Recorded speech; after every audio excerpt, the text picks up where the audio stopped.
Handicapper Steve here, handicapping the racing from the Fairgrounds Racecourse here on Saturday. It's the 18th of January 2020. Going to look at all the stakes races on the program from the Fairgrounds, but before I get on to that, remember to please follow me on Twitter at HorseRacingKid5 for more selections for racecourses around the world, and join me next Saturday for my Pegasus World Cup preview video. But let's get to the stakes action from the Fairgrounds. We have a lot of races, including a Derby prep race with the Lecomte, but we'll be looking at races 2, 9, 10, 11, 12, and 13. So let's get on to it. The second race in the Fairgrounds, it's the Duncan F. Kenner Stakes. It's going for a purse of $100,000, race for 4-year-olds and upwards. We have 5 horses stepping to the main track. The distance of ground here of 1,200 meters, with a distance of ground of 6 furlongs on the main track. 1,200 meters, 6 furlongs, main track. And I show the diagram, just gives me a little extra second to look down my notes, just bear with me. Top selection, I'm going to take the favorite, the 2-horse Bobby's Wicked One. We'll go 2-1-4-5 in the superfecta, 2-1-4-5 super. Top selection, the 2-horse Bobby's Wicked One. 5-year-old horse by Spicetown, who was the winner of the 2004 Breeders' Cup Sprint at Lone Star. But a year prior, because I just saw an article about it today, a year prior, the horse that won at Santa Anita in 2003 was Cajun Beat, and sadly this week we lost him. What a great horse he was, and winning at 20-1. But this 5-year-old horse by Spicetown here, Miguel Mena's on this one. The horse's most recent outing came here on opening day at the Fairgrounds, 6 furlongs in the Thanksgiving Handicap of the Thanksgiving Classic. He won by 3 lengths that day, and it was his comeback race basically. Second off the break, lesser quality horses back to the home racetrack. He just sat on the front end all throughout and just went away with it. It was a very good run there.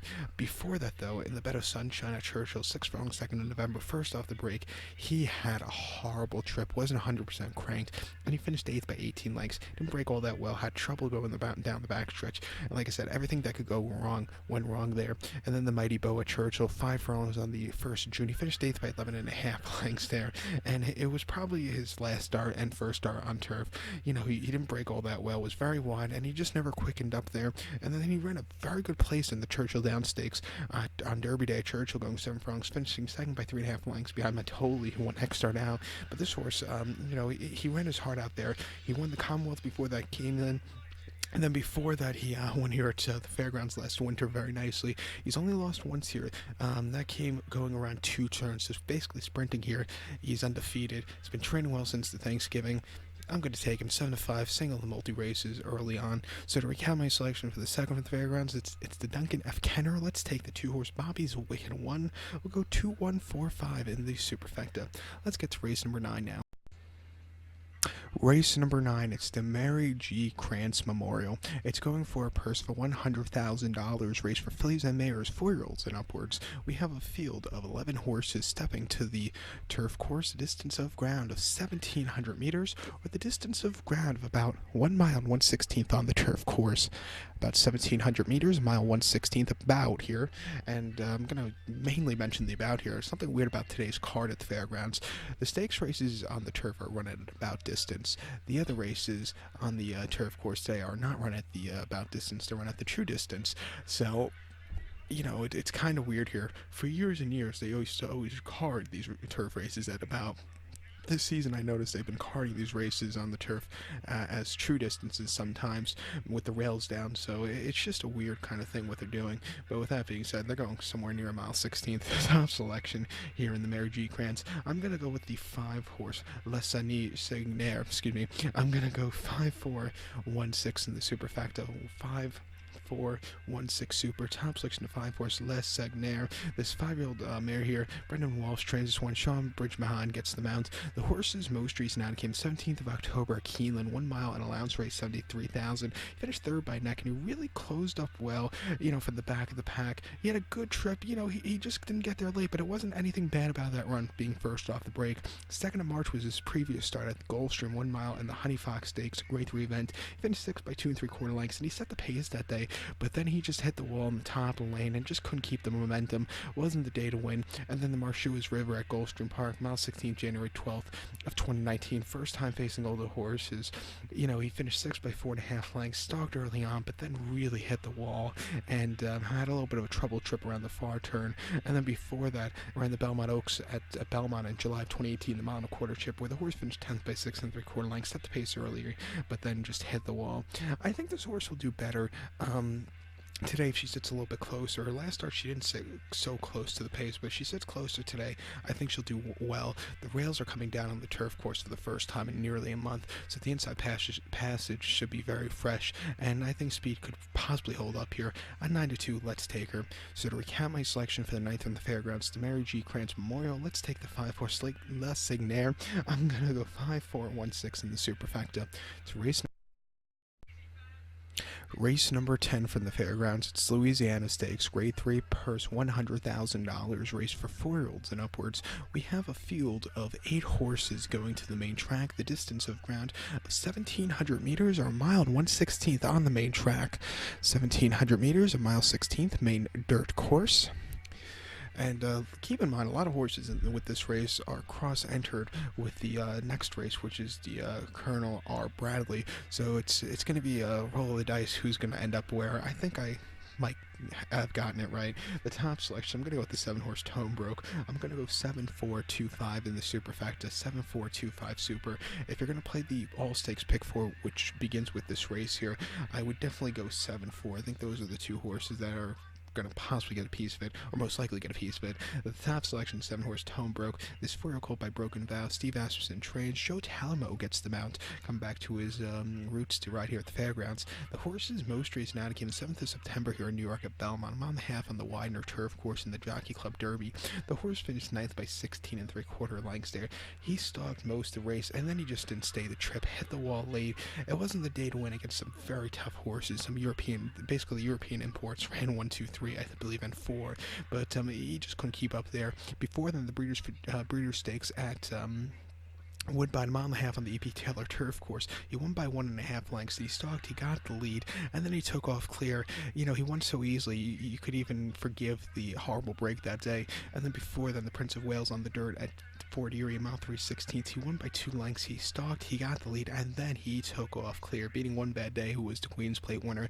This horse showed some heart. He's come back to dirt for the first time since the Prince of Wales. Shouldn't be a problem. I think he'll get a good trip. His last few dirt races, his last 2 weren't half bad. Before the Sir Barton, he placed behind King for a Day at Pimlico. He just couldn't catch King for the Day, who ran that better race, but there was nothing bad about that run. You could throw out his races in the Middle East at Maidan. He ran on the Albastica, which is the local prep race for the UAE Derby, and he beat nobody home, never getting into it. And then before that, in the Albastica Trial, just a basic condition race in the Carnival in 2019, he finished 6th again, never really getting the good turn of foot.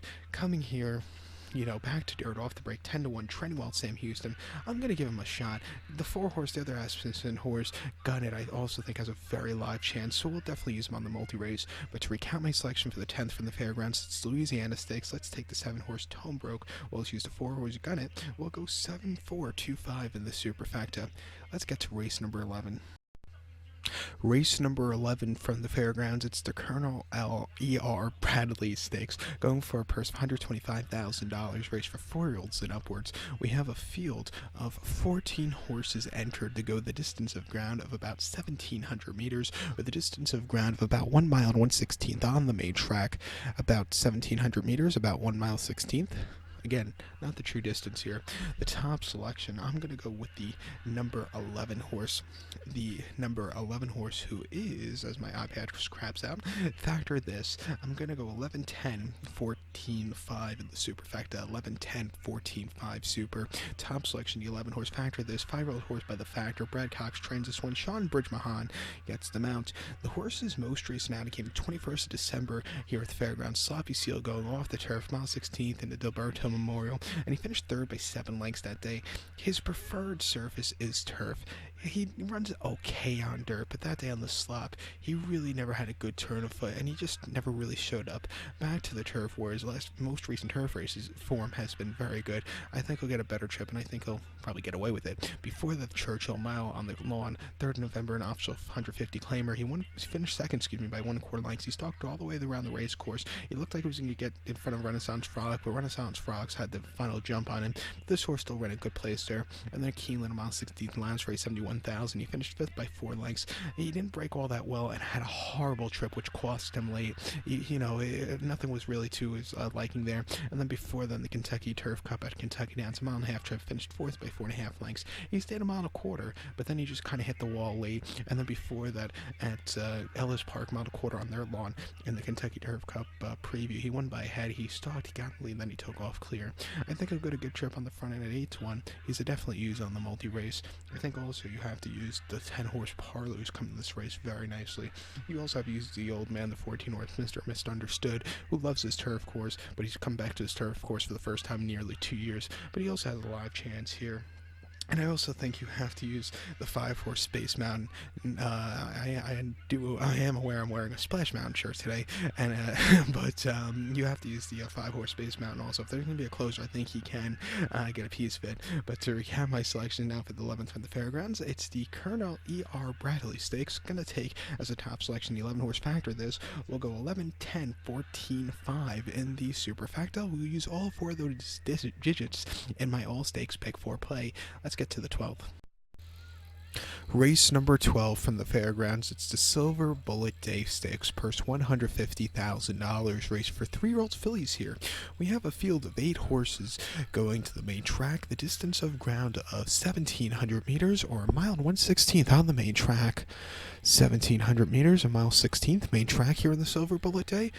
Best to be remembered by winning the, I believe it was the Kentucky Oaks in 1999, but also best to be remembered in my eyes by going off at 70 cents to the dollar in the Breeders' Cup Distaff at Gulfstream that year and not running an inch. I'm trying to think who won that year. I think it was Jorge Chavez with a very old horse, and I think it was his first Breeders' Cup victory because he won 2 races that year. His first 2 Breeders' Cup races.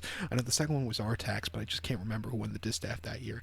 Gonna have to go Google that or comment in below. But my top selection here in the Silverbulletday, actually 1 mile 70 yards, not 1 mile 16th. Top selection, I'm gonna go with the 6-horse Fen Knight. I'm gonna go 6-2-4-7 in the superfecta. 6-2-4-7 super. Top selection is single for me and a single for a lot of people. I think in the pick 4 will be the 6-horse Fen Knight. This 3-year-old filly by Munning. Steve Asmussen trains. Ricardo Santana Jr. gets the mount. The horse's most recent out came the 30th of November at Churchill, mile 16th on the stop in the Goldenrod, and the horse won by 3/4 length. Stalked, got the lead, took off clear. That's his, I'm going to simplify it for you. That's how easy the horse won. He could have probably won by more, but Ricardo Santana Jr. didn't want to kill the horse. It was a very good run first start around 2 turns. Start prior around a 1-turn mile at Churchill, 1 mile in the Rags to Riches. The horse won by 6, and again, stalked, got the lead, and then he took off clear. A very easy run. And then before that, they took the horse to the turf to Kentucky Downs, 6.5 furlongs in the main special weight for just a measly purse of $135,000. The horse won by 4.5 lengths, and on the front end all throughout, speed was dominating at this past Kentucky Downs meeting, and this horse just took off clear. It took a few times for this horse to get the main victory, but she always ran these good races. She's been improving with every single run. I thought her last race was sneaky good. The buyer number came a point lower than the Rags to Riches, but she still won that easily. This race is not nearly as tough as those Churchill races. Training well, 6-5. Like I said, a logical single in the multi-race. So to recap my selection for the 12th from the Fairgrounds, it's the Silverbulletday. Let's take the 6-horse Fen Knight. I'm gonna go with 6-2-4-7 in the superfecta, single of 6 in the multi-race. Let's get to the nightcap race number 13 from the Fairgrounds. The nightcap from the Fairgrounds, race number 13. It is the Lecomte Stakes, grade 3, purse $200,000, race for 3-year-olds here. We have a field of 14 horses entered, but we'll actually be down to a field of 13 horses because the 14 horse will be scratched to run next week in the Smarty Jones at Oaklawn. But 13 horses will be going the distance of ground of 1,700 meters, or 1 mile and 1/16th on the main track. 1 mile 1/16th here on the Lecomte road to the Louisiana Derby, and then road to the Kentucky Derby via Louisiana starts to this race. This year's change in the in this race, and also Louisiana Derby. Louisiana Derby this year will be running a 1 mile 3/16. Hence the reason why this race is just a little bit longer than it was last year, from 1 mile 70 to 1 mile 16th. So I like the longer trip for these Derby races, and it wouldn't surprise me if the horses do well at Louisiana Derby. That more Derby preps, final preps will be going to 1 mile 3/16. Wouldn't be surprised at all. You already have the UA Derby, which is at a mile 3/16 as a good local prep race. Well, good in theory, not in reality. But the top selection here in the Lecomte, I'm going to go with the number 2 horse, Mr. Monomoy. We'll go 2-7-4-5 in the superfecta. We'll go 2-7-4 in the pick 4 to end it off. But the top selection is this 2 horse, Mr. Monomoy. This 3-year-old colt by Palace Malice. Brad Cox trains. Florent Giroux gets the mount. The horse's most race now came in here at the fairgrounds 21st of December. Mile 70 in a optional 50 claimer on the slop. The horse finished second by head behind Lynn's map, and this horse didn't break all that well, was very wide, but for him to get second there late, I still thought it was a good race.